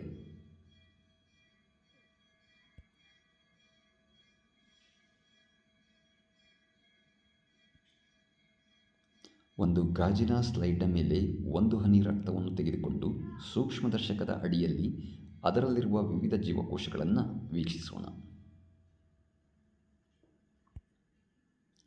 ರಕ್ತವು ದ್ರವ ಮಾತೃಕೆಯನ್ನು ಹೊಂದಿದೆ.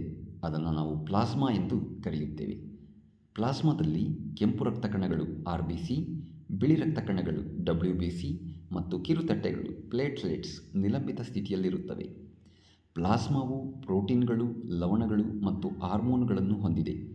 ರಕ್ತವು ಹರಿಯುತ್ತದೆ ಮತ್ತು ತ್ಯಾಜ್ಯ ಅನಿಲಗಳು, ಜೀರ್ಣವಾದ ಆಹಾರ, ಹಾರ್ಮೋನುಗಳು ಮತ್ತು ಪದಾರ್ಥಗಳನ್ನು ದೇಹದ ವಿವಿಧ ಭಾಗಗಳಿಗೆ ಸಾಗಿಸುತ್ತದೆ.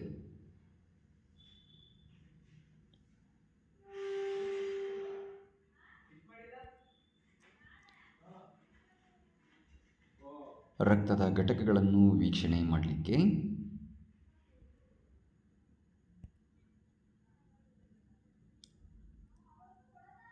ಮತ್ತೊಂದು ಸಂಯೋಜಕ ಅಂಗಾಂಶದ ಬಗ್ಗೆ ಕಲಿಯೋಣ ಮಕ್ಕಳೇ. ಮೂಳೆ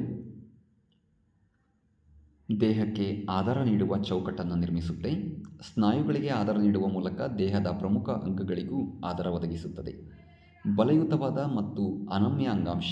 ಮೂಳೆಗಳ ಕಾರ್ಯನಿರ್ವಹಣೆಯಲ್ಲಿ ಈ ಗುಣಲಕ್ಷಣಗಳ ಮಹತ್ವ ಏನಿರಬಹುದು ಯೋಚನೆ ಮಾಡಿ. ಮೂಳೆ ಜೀವಕೋಶಗಳು ಕ್ಯಾಲ್ಸಿಯಂ ಮತ್ತು ಫಾಸ್ಫರಸ್ ಸಂಯುಕ್ತಗಳಿಂದಾದ ದಟ್ಟ ಮಾತೃಕೆಯಲ್ಲಿ ಹುದುಗಿಕೊಂಡಿವೆ.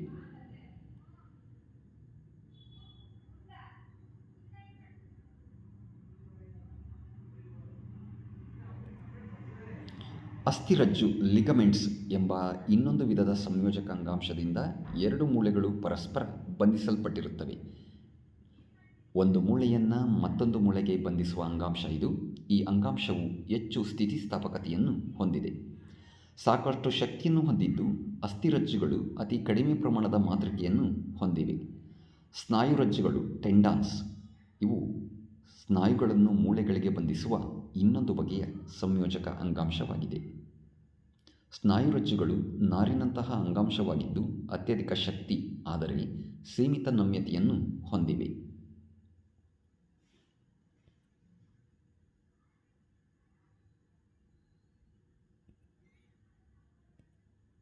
ಮೃದ್ವಸ್ಥಿ ಅಂಗಾಂಶ ಮತ್ತೊಂದು ವಿಧದ ಸಂಯೋಜಕ ಅಂಗಾಂಶ ಇದು. ವಿಶಾಲ ಕೋಶಾವಕಾಶವಿರುವ ಜೀವಕೋಶಗಳನ್ನು ಹೊಂದಿದೆ. ಇದರ ಘನರೂಪಿ ಮಾತೃಕೆಯು ಪ್ರೋಟೀನ್ ಮತ್ತು ಸಕ್ಕರೆಯಿಂದಾಗಿದೆ. ಕೀಲುಗಳಲ್ಲಿನ ಮೂಳೆಯ ಮೇಲ್ಮೈಯನ್ನು ಮೃದ್ವಸ್ಥಿ ಅಂಗಾಂಶವು ಮೃದುಗೊಳಿಸುತ್ತದೆ. ಈ ಅಂಗಾಂಶವು ಮೂಗು, ಕಿವಿ, ಶ್ವಾಸನಾಳ ಮತ್ತು ಉಸಿರುನಾಳಗಳಲ್ಲಿ ಕಂಡುಬರುತ್ತದೆ. ಕಿವಿಗಳಲ್ಲಿನ ಮೃದ್ವಸ್ಥಿಯನ್ನು ನಾವು ಮಡಚಬಹುದು, ಆದರೆ ಕೈಗಳಲ್ಲಿನ ಮೂಳೆಯನ್ನು ಬಾಗಿಸಲಾರೆವು.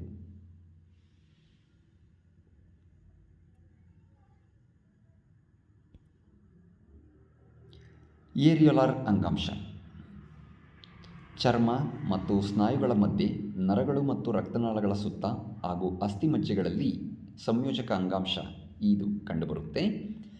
ಇದು ಅಂಗಗಳ ಒಳಗಿರುವ ಖಾಲಿ ಅವಕಾಶವನ್ನು ಭರ್ತಿ ಮಾಡುತ್ತದೆ, ದೇಹದ ಒಳಗಿನ ಅಂಗಗಳಿಗೆ ಆಧಾರ ಒದಗಿಸುತ್ತದೆ ಮತ್ತು ಅಂಗಾಂಶಗಳ ದುರಸ್ತಿಗೆ ಸಹಾಯ ಮಾಡುತ್ತದೆ.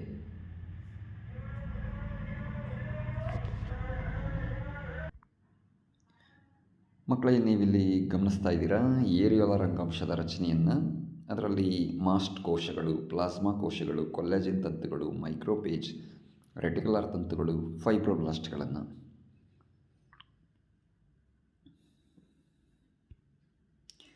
ಅಡಿಪೋಸ್ ಅಂಗಾಂಶ. ನಮ್ಮ ದೇಹದಲ್ಲಿ ಕೊಬ್ಬು ಎಲ್ಲಿ ಸಂಗ್ರಹವಾಗುತ್ತದೆ?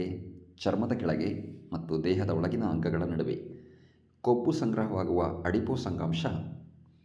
ಈ ಅಂಗಾಂಶದ ಜೀವಕೋಶಗಳು ಕೊಬ್ಬಿನ ಹನಿಗಳಿಂದ ತುಂಬಿರುತ್ತವೆ. ಕೊಬ್ಬಿನ ಸಂಗ್ರಹಣೆಯಿಂದಾಗಿ ಅಡಿಪೋಸ್ ಅಂಗಾಂಶವು ದೇಹದ ಉಷ್ಣ ನಾಶವನ್ನು ತಡೆಯುತ್ತದೆ.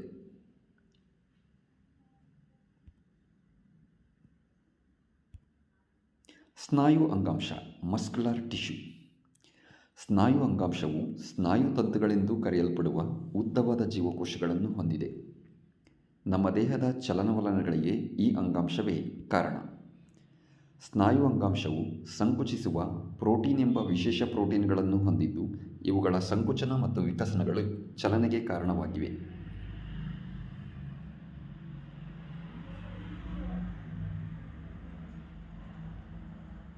ಪಟ್ಟೆ ಸಹಿತ ಸ್ನಾಯುಗಳು. ನಮ್ಮ ಇಚ್ಛೆಯಂತೆ ನಾವು ಕೆಲವು ಸ್ನಾಯುಗಳನ್ನು ಚಲಿಸುವಂತೆ ಮಾಡಬಲ್ಲೆವು. ನಮ್ಮ ಕಾಲುಗಳಲ್ಲಿರುವ ಸ್ನಾಯುಗಳನ್ನು ನಾವು ಬಯಸಿದರೆ ಚಲಿಸಬಹುದು ಮತ್ತು ನಮ್ಮ ತೀರ್ಮಾನದಂತೆ ನಿಲ್ಲಿಸಬಹುದು.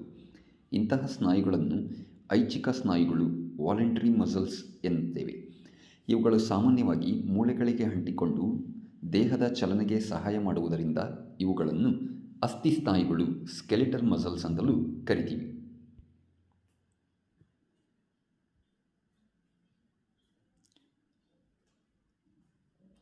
ಪಟ್ಟೆ ಸಹಿತ ಸ್ನಾಯುಗಳು ಐಚ್ಛಿಕ ಸ್ನಾಯುಗಳಾಗಿವೆ. ಅದರಲ್ಲೂ ಕಂಕಲ ಸ್ನಾಯುಗಳು.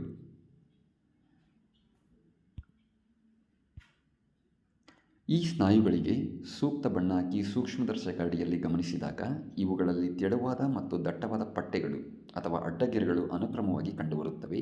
ಇದರಿಂದಾಗಿ ಇವುಗಳಿಗೆ ಪಟ್ಟೆ ಸಹಿತ ಸ್ನಾಯುಗಳು ಎಂದು ಕರೆಯುತ್ತೇವೆ. ಈ ಸ್ನಾಯುಗಳ ಜೀವಕೋಶಗಳು ನೀಳವಾಗಿ ಕೊಳವೆಯಾಕಾರದಲ್ಲಿವೆ. ಇವು ಶಾಖೆಗಳನ್ನು ಹೊಂದಿಲ್ಲ, ಅನೇಕ ನ್ಯೂಕ್ಲಿಯಸ್ಗಳನ್ನು ಹೊಂದಿವೆ.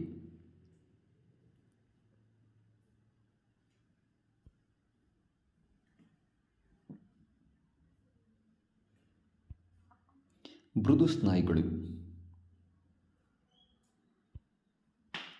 ಅನ್ನನಾಳದಲ್ಲಿನ ಆಹಾರ ಚಲನೆ ಅಥವಾ ರಕ್ತನಾಳಗಳ ಸಂಕುಚನ ಮತ್ತು ವಿಕಸನಗಳು ಅನೈಚ್ಛಿಕ ಚಲನೆಗಳು. ಇದನ್ನು ಮಾಡಬೇಕೆಂದು ಬಯಸಿದಾಕ್ಷಣ ನಾವು ನಿಜವಾಗಿ ಇದನ್ನು ಪ್ರಾರಂಭಿಸುವುದಾಗಲಿ ನಿಲ್ಲಿಸುವುದಾಗಲಿ ಮಾಡಲಾರೆವು. ಮೃದು ಸ್ನಾಯುಗಳು ಅಥವಾ ಅನೈಚ್ಛಿಕ ಸ್ನಾಯುಗಳು ಇಂತಹ ಚಲನೆಗಳನ್ನು ನಿಯಂತ್ರಿಸುತ್ತವೆ. ಕಣ್ಣಿನ ಪಾಪೆಯಲ್ಲಿ, ಮೂತ್ರನಾಳಗಳಲ್ಲಿ ಮತ್ತು ಶ್ವಾಸಕೋಶದ ಉಸಿರುನಾಳಗಳಲ್ಲಿ ಕೂಡ ಇವು ಕಂಡುಬರುತ್ತವೆ. ಸ್ನಾಯು ತಂತುಗಳು ಉದ್ದವಾಗಿದ್ದು ಚೂಪಾದ ತುದಿಯನ್ನು ಹೊಂದಿರುತ್ತವೆ ಮತ್ತು ಒಂದೇ ನ್ಯೂಕ್ಲಿಯಸ್ ಅನ್ನು ಹೊಂದಿವೆ. ಇವುಗಳನ್ನು ಪಟ್ಟೆರಹಿತ ಸ್ನಾಯುಗಳು ಎಂದು ಕರೆಯುತ್ತೇವೆ. ಅನೈಚ್ಛಿಕ ಸ್ನಾಯುಗಳಾಗಿವೆ. ಹೃದಯ ಸ್ನಾಯುಗಳು, ಕಾರ್ಡಿಯಾಕ್ ಮಸಲ್ಸ್. ಹೃದಯ ಸ್ನಾಯುಗಳು ಅತ್ಯಂತ ಲಯಬದ್ಧವಾದ ಸಂಕುಚನ ಮತ್ತು ವಿಕಸನಗಳನ್ನು ಜೀವಮಾನವಿಡೀ ತೋರುತ್ತವೆ. ಈ ಅನೈಚ್ಛಿಕ ಸ್ನಾಯುಗಳನ್ನು ಹೃದಯ ಸ್ನಾಯುಗಳು ಎಂದು ಕರೆಯುತ್ತೇವೆ. ಹೃದಯ ಸ್ನಾಯು ತಂತುಗಳು ಕೊಳವೆಯಾಕಾರವಾಗಿದ್ದು ಶಾಖೆಗಳಾಗಿ ಒಡೆಯುತ್ತವೆ ಮತ್ತು ಒಂದೇ ನ್ಯೂಕ್ಲಿಯಸ್ ಅನ್ನು ಹೊಂದಿವೆ.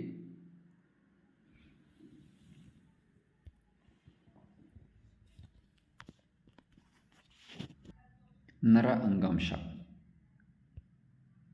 ಎಲ್ಲ ಜೀವಕೋಶಗಳು ಪ್ರಚೋದನೆಗೆ ಪ್ರತಿಕ್ರಿಯೆ ವ್ಯಕ್ತಪಡಿಸುವ ಸಾಮರ್ಥ್ಯ ಹೊಂದಿವೆ.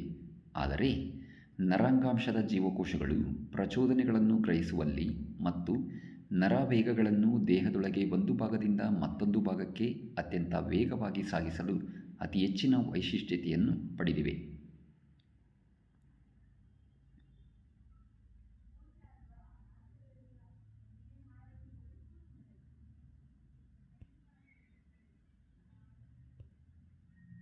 ಮಿದುಳು, ಮಿದುಳು ಬಳ್ಳಿ ಮತ್ತು ನರಗಳು ಎಲ್ಲವೂ ನರಾಂಗಾಂಶಗಳಿಂದ ಉಂಟಾಗಿವೆ. ಈ ಅಂಗಾಂಶದ ಜೀವಕೋಶಗಳನ್ನು ನರಕೋಶಗಳು ಅಥವಾ ನ್ಯೂರಾನ್ಗಳು ಎಂದು ಕರೆಯುತ್ತೇವೆ. ಒಂದು ನರಕೋಶ ಕೋಶಕಾಯವನ್ನು ಹೊಂದಿದ್ದು ಅದರೊಳಗೆ ಕೋಶಕೇಂದ್ರ ಮತ್ತು ಸೈಟೋಪ್ಲಾಸಂ ಇರುತ್ತವೆ. ಕೋಶಕಾಯದಿಂದ ಉದ್ದನೆಯ ಕೂದಲಿನಂತಹ ರಚನೆ ಹೊರಡುತ್ತದೆ. ಸಾಮಾನ್ಯವಾಗಿ ಪ್ರತಿ ನ್ಯೂರಾನ್ ಆಕ್ಸಾನ್ ಎಂದು ಕರೆಯಲ್ಪಡುವ ಉದ್ದನೆ ರಚನೆಯನ್ನು ಹೊಂದಿರುತ್ತದೆ ಮತ್ತು ಅನೇಕ ಸಣ್ಣ ಸಣ್ಣ ಶಾಖೆಗಳಂತಹ ಭಾಗಗಳನ್ನು ಹೊಂದಿರುತ್ತವೆ. ಇವುಗಳನ್ನು ಡೆಂಡ್ರೈಟ್ಸ್ಗಳು ಎಂದು ಕರೆಯುತ್ತೇವೆ.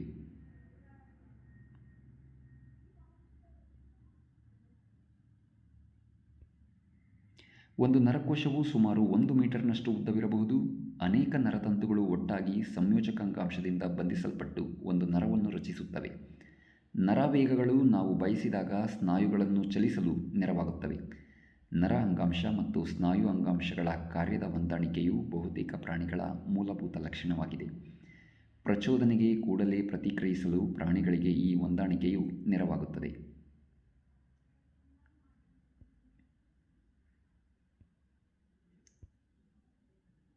ಪ್ರಾಣಿ ಅಂಗಾಂಶಗಳ ಕುರಿತು ವೀಕ್ಷಣೆಗೆ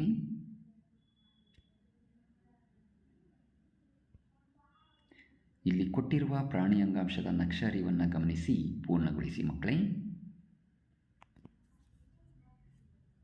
ಪ್ರಾಣಿ ಅಂಗಾಂಶಗಳ ವರ್ಗೀಕರಣದಲ್ಲಿ ಅನುಲೇಪಕ ಅಂಗಾಂಶ ಕೊಡಲಾಗಿದೆ. ಎರಡನೇದು ಯಾವುದು? ಮೂರನೇದು ಸ್ನಾಯು ಅಂಗಾಂಶ ಕೊಡಲಾಗಿದೆ. ನಾಲ್ಕನೇದು ಯಾವುದು? ಅನುಲೇಪಕ ಅಂಗಾಂಶಗಳಲ್ಲಿ ಸರಳ ಅನುಲೇಪಕ ಅಂಗಾಂಶ, ಅದರಲ್ಲಿ ವರ್ಗೀಕರಣ ಚಪ್ಪಟೆ ಅನುಲೇಪಕ ಅಂಗಾಂಶ ಕೊಡಲಾಗಿದೆ. ಉಳಿದಿರತಕ್ಕಂಥ ಅನುಲೇಪಕ ಅಂಗಾಂಶಗಳು ಯಾವ್ಯಾವು? ಎರಡನೇ ವಿಧ ಯಾವುದು?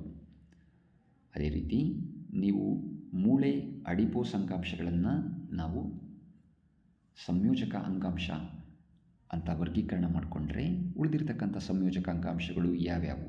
ಏರಿಯೋಲರ್ ಅಂಗಾಂಶ, ಅಡಿಪೋಸ್ ಅಂಗಾಂಶ, ಮೂಳೆ ಅಂಗಾಂಶ, ಮೃದ್ವಸ್ಥಿ ಅಂಗಾಂಶ, ಕಷಾಂಗ ರಹಿತ ಸಂಯೋಜಕ ಅಂಗಾಂಶ, ಕಷಾಂಗ ಸಹಿತ ಅನುಲೇಪಕ ಅಂಗಾಂಶಗಳ ವರ್ಗೀಕರಣವನ್ನು ಕೋಷ್ಟಕದಲ್ಲಿ ಪಟ್ಟಿ ಮಾಡಿ.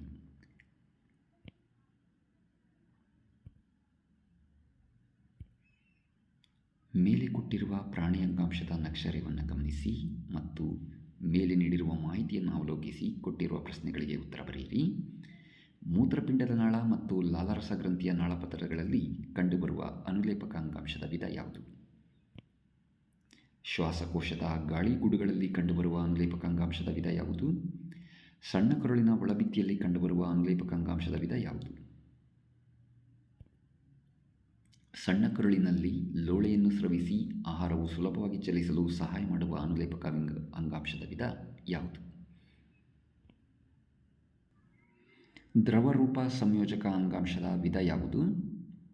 ಮೂಳೆಗಳನ್ನು ಪರಸ್ಪರ ಜೋಡಿಸುವ ಸಂಯೋಜಕ ಅಂಗಾಂಶ ಯಾವುದು? ಸ್ನಾಯುಗಳನ್ನು ಮೂಳೆಗಳಿಗೆ ಬಂಧಿಸುವ ಸಂಯೋಜಕ ಅಂಗಾಂಶ ಯಾವುದು? ಮೂಗು, ಕಿವಿ, ಶ್ವಾಸನಾಳಗಳಲ್ಲಿ ಕಂಡುಬರುವ ಸಂಯೋಜಕ ಅಂಗಾಂಶ ಯಾವುದು? ದೇಹದ ಒಳಗಿನ ಅಂಗಾಂಶಗಳಿಗೆ ಆಧಾರ ಮತ್ತು ಅಂಗಾಂಶಗಳ ದುರಸ್ತಿಗೆ ಸಹಾಯ ಮಾಡುವ ಸಂಯೋಜಕ ಅಂಗಾಂಶ ಯಾವುದು? ದೇಹದ ಉಷ್ಣ ನಿಯಂತ್ರಕವಾಗಿ ಕಾರ್ಯ ಮಾಡುವ ಸಂಯೋಜಕ ಅಂಗಾಂಶ ಯಾವುದು?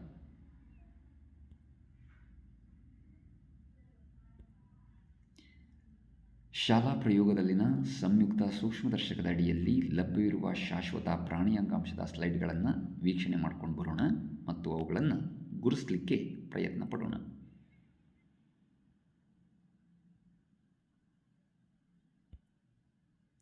ಅಂಗಾಂಶವೆಂದರೆ ಒಂದೇ ರೀತಿಯ ರಚನೆ ಮತ್ತು ಕಾರ್ಯವನ್ನು ಹೊಂದಿರುವ ಜೀವಕೋಶಗಳ ಗುಂಪು.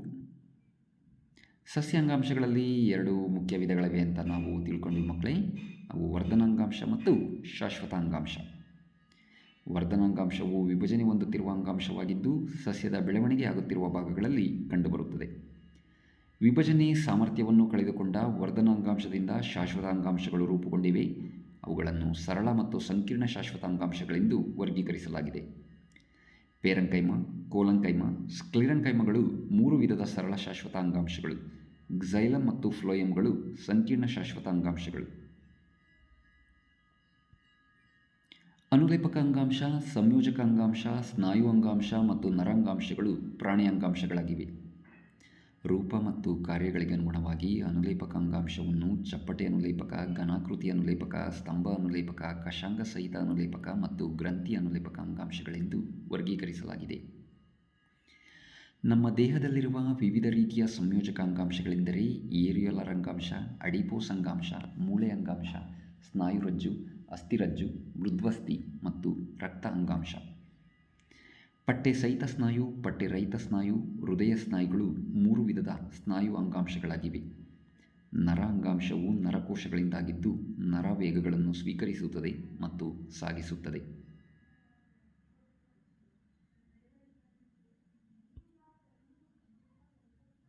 ಕೊಟ್ಟಿರುವ ಅಂಗಾಂಶದ ವಿಧಗಳ ಚಿತ್ರಗಳನ್ನು ಗುರುತಿಸಿ ಇವು ರಚನೆಯಲ್ಲಿ ಪರಸ್ಪರ ಹೇಗೆ ಭಿನ್ನವಾಗಿವೆ ಎಂದು ಬರೆಯೋಣ.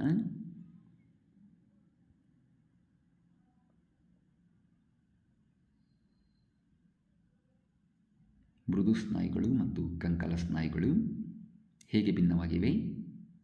ಮೃದು ಸ್ನಾಯುಗಳು ಅನೈಚ್ಛಿಕ ಸ್ನಾಯುಗಳು, ಕಂಕಲ ಸ್ನಾಯುಗಳು ಐಚ್ಛಿಕ ಸ್ನಾಯುಗಳು.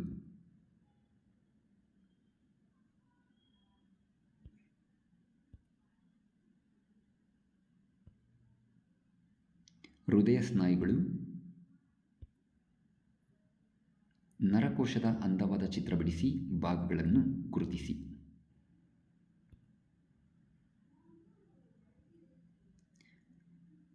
ಮಕ್ಕಳೇ, ನಾವು ಇದುವರೆಗೂ ಕಲ್ತಿರ್ತಕ್ಕಂಥ ಮಾಹಿತಿಯನ್ನು ನಾವೇ ಪರಿಶೀಲನೆ ಮಾಡಿಕೊಳ್ಳೋಣ. ಅಂಗಾಂಶವನ್ನು ನಿರೂಪಿಸಿ, ಸಸ್ಯ ಅಂಗಾಂಶದ ವರ್ಗೀಕರಣವನ್ನು ತಿಳಿಸಿ, ಫ್ಲೋಯಂ ಅಂಗಾಂಶದ ವಿವಿಧ ಘಟಕಗಳನ್ನು ಹೆಸರಿಸಿ, ಪಟ್ಟೆ ಸಹಿತ ಸ್ನಾಯುಗಳನ್ನು ಅಸ್ಥಿ ಸ್ನಾಯುಗಳು ಎಂದು ಕರೆಯಲು ಕಾರಣವೇನು, ಪೇರಂಕೈಮ ಮತ್ತು ಕೊಲಂಕೈಮ ಅಂಗಾಂಶದ ಚಿತ್ರ ಬಿಡಿಸಿ ಭಾಗಗಳನ್ನು ಗುರುತಿಸಿ. ಹೊಂದಿಸಿ ಬರೆಯಲಿಕ್ಕೆ ಪ್ರಯತ್ನ ಪಡಿ ಮಕ್ಕಳೇ. ಎ ಪಟ್ಟಿಯಲ್ಲಿ ಏರಂಕೈಮ, ಕ್ಲೋರಂಕೈಮ, ಅಡಿಪೋಸ್, ಕ್ಯೂಟಿನ್ ಪದರ, ಪತ್ರರಂಧ್ರ ಭಾಗಗಳಿವೆ. ಬ ಪಟ್ಟಿಯಲ್ಲಿ ಪತ್ರಹರಿತು, ಕಾವಲು ಜೀವಕೋಶಗಳು, ಖಾಲಿ ಅವಕಾಶ, ಕೊಬ್ಬು, ಮೇಣದ ಪದರ ಇದೆ. ಏರಂಕೈಮ ಅಂಗಾಂಶದ ಜೀವಕೋಶಗಳು ಜಲಸಸ್ಯಗಳಲ್ಲಿರ್ತಕ್ಕಂಥ ಸಸ್ಯದ ಎಲೆಗಳಲ್ಲಿ ಕಂಡುಬರ್ತವೆ. ಅವುಗಳಲ್ಲಿ ಯಾವ ರಚನೆ ಇರುತ್ತೆ ಎಂಬುದನ್ನು ನೋಡಿಬಿಟ್ಟು ಉತ್ತರ ಕಂಡುಕೊಳ್ಳಿ. ಅದೇ ರೀತಿ ಕ್ಲೋರಂಕೈಮ ಅಂಗಾಂಶದ ಜೀವಕೋಶಗಳು ದ್ಯುತಿ ಸಂಶ್ಲೇಷಣೆಯನ್ನು ಮಾಡ್ತವೆ. ಹಾಗಾದರೆ ಯಾವ ಒಂದು ಉತ್ತರ ಸರಿಯಾಗಿ ಹೋಲಿಕೆಯಾಗುತ್ತೆ ನೋಡ್ಕೊಳ್ಳಿ. ಅಡಿಪೋಸ್ ಅಂಗಾಂಶದ ಜೀವಕೋಶಗಳು ಉಷ್ಣ ನಿಯಂತ್ರಕವಾಗಿ ಕೆಲಸ ಮಾಡ್ತವೆ. ಹಾಗಾದರೆ ಬಾಪಟ್ಟಿಯಲ್ಲಿರ್ತಕ್ಕಂಥ ಉತ್ತರ ಯಾವುದು ಅಂತ ನೋಡ್ಕೊಳ್ಳಿ. ಕ್ಯೂಟಿನ್ ಎಂಬತಕ್ಕಂಥ ಒಂದು ಪದರ ಸಸ್ಯ ದೇಹದಲ್ಲಿ ಹೊರ ಧರ್ಮವನ್ನು ಆವರಿಸಿರುತ್ತೆ. ಅದು ಯಾವ ಪದರದಿಂದ ಆಗಿರುತ್ತೆ ಎಂಬುದನ್ನು ನೋಡ್ಕೊಳ್ಳಿ. ಪತ್ರರಂಧ್ರಗಳು ಯಾವ ಜೀವಕೋಶಗಳಿಂದ ಆವೃತವಾಗಿದೆ ಎಂಬುದನ್ನು ನೋಡ್ಕೊಂಡ್ಬಿಟ್ಟು ಉತ್ತರವನ್ನು ಪೂರ್ಣ ಬರೆಯಿರಿ.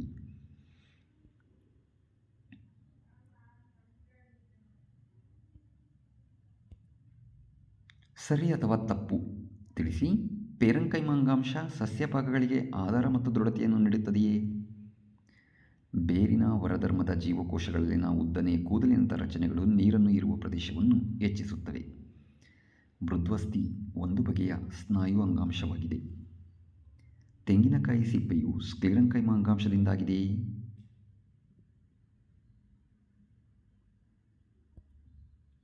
ಆಲೋಚನೆ ಮಾಡಿ. ತಾವರೆ ಸಸ್ಯದ ಎಲೆಗಳು ಸದಾಕಾಲ ನೀರಿನಲ್ಲಿ ಇದ್ದರೂ ಸಹ ಕೊಳೆಯುವುದಿಲ್ಲ. ವರ್ಧನ ಅಂಗಾಂಶದಲ್ಲಿ ರಸದಾನಿಗಳು ಕಂಡುಬರುವುದಿಲ್ಲ ಏಕೆ?